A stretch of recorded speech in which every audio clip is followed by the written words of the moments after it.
Thanks for watching today's episode of Equals 3. I'm Ray William Johnson, and I approve this message. Remember this guy? Like many other people, I spent my high school years watching his videos every week. He was the viral video directory at the time, and every time I needed a little laugh, I can always rely on him. But today, I'm not talking about him. I want to talk about her. Now, everyone knows that Robbie Motz was pretty decent, even though there was a huge drop in viewership. I think he did a pretty good job, but when Kaja stepped in... Why?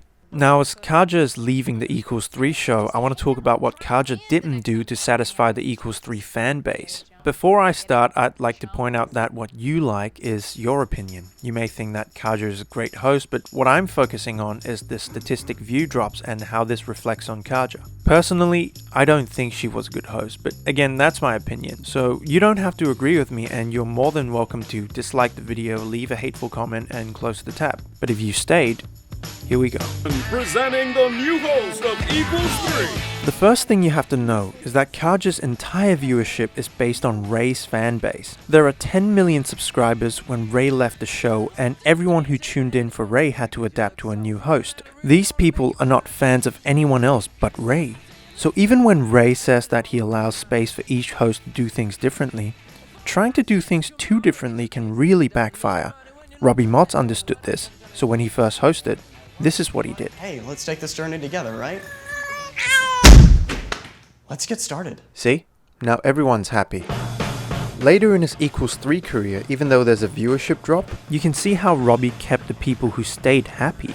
In contrary, Kaja's entrance didn't really satisfy anyone, except she says this. I'm Kaja Martin, I approve that... Okay, yeah, that's supposed to be the end.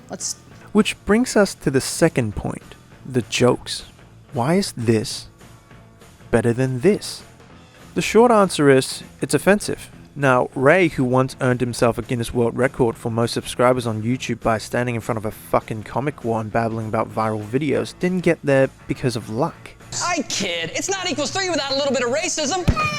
It's his foul-mouthed, offensive, and satirist style that got him there. Remember how this moment left your jaws dropped open? So you guys have been telling me lately that the joke with throwing the black baby against the wall is like a little bit racist, and I hear you, man. I don't want to offend anyone, so I'm gonna stop the joke, and instead I'm gonna throw an Asian toddler. Welcome to Equals 3. Now, you may not agree with me, but I think being offensive is somewhat vital to a good laugh. Of course, there are comedians who manage to do this without. It has been raining. But a large population do. Your First Amendment means that I can say the Second Amendment sucks dicks. We find amusement in vulgar language, sex, and things that we are forbid to do or say in real life. That's why we watch these videos. Ray was someone who understood this, therefore, despite the fact that there are haters, he kept doing what he did. Kaja, on the other hand, doesn't really get offensive at all. In fact, it was not until the 6th episode that she did this. No, she's right here. The next episode, she did this. When I throw the black baby, apparently it's not racist enough. I love constructive criticism. And look what happened to the like bar. You may still think that it's a pretty horrible score, which it is, but it's much better than this. But the point is, it took her 6 episodes to do this, and she lost her viewers already, because for the past 2 new hosts, the audience that was once the Equals 3 fans tune in for one video to see if they get the host they like. Which is why you have to capture the audience in the first minute. Robbie did it, but Kaja didn't. Second point, how the jokes are delivered. For the early years, Ray built the Equals 3 show in a tight space in his college dorm room. This restrains him from delivering jokes physically and forced him to get creative. When he moved to the Maker's studio, he kept the space restrained and built on it. This is what makes him special. These jokes are not possible in real life and can't be performed in stand-up comedy or even film. He takes advantage of the web series format and uses text, SFX, VFX, and sometimes performance to tell the jokes. When the joke itself is strong, he doesn't use much of the other to distract you. What's Moxie really hiding? Probably biting Jews. Oh, Moxie. When the performance is strong, he only uses that. You're on the wrong street, motherfucker. You better take your Choco and get your ass out of here. When the SFX is strong, he makes you focus on it. I'm gonna try to balance a woman's ass on my face. Okay.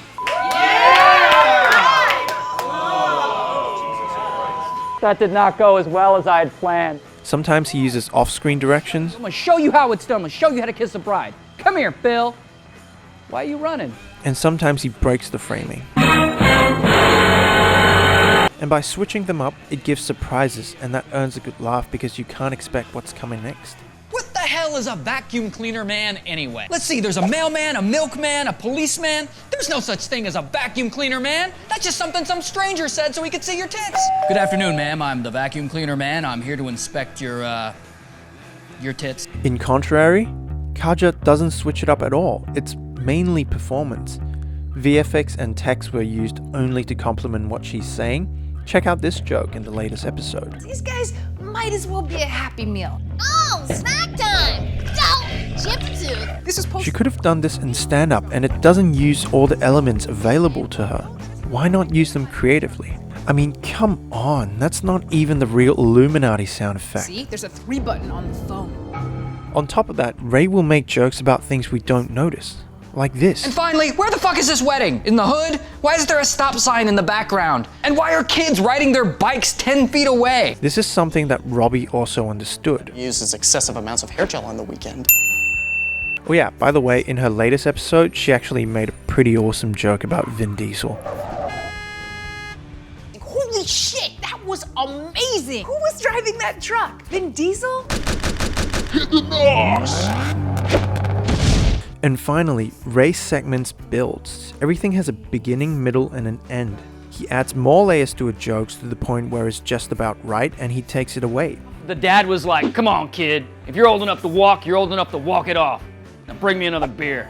And mow the lawn while you're at it.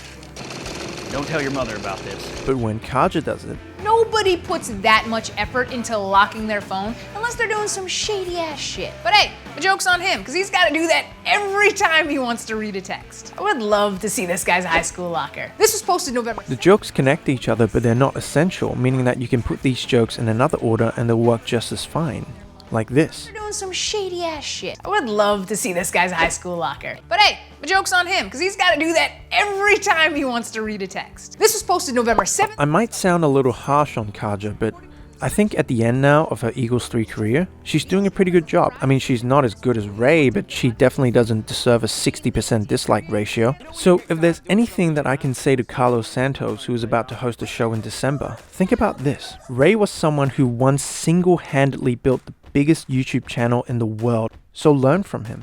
Use the elements he created and create more. Switch them up, give them dynamic, and leave a good first impression. Long story short, just throw a fucking baby, Carlos, you'll get there, mate. If you like this video, feel free to like and subscribe. This is an ongoing commentary about arts and crafts and things we don't notice, like YouTubers. Thank you for watching, and welcome to my channel.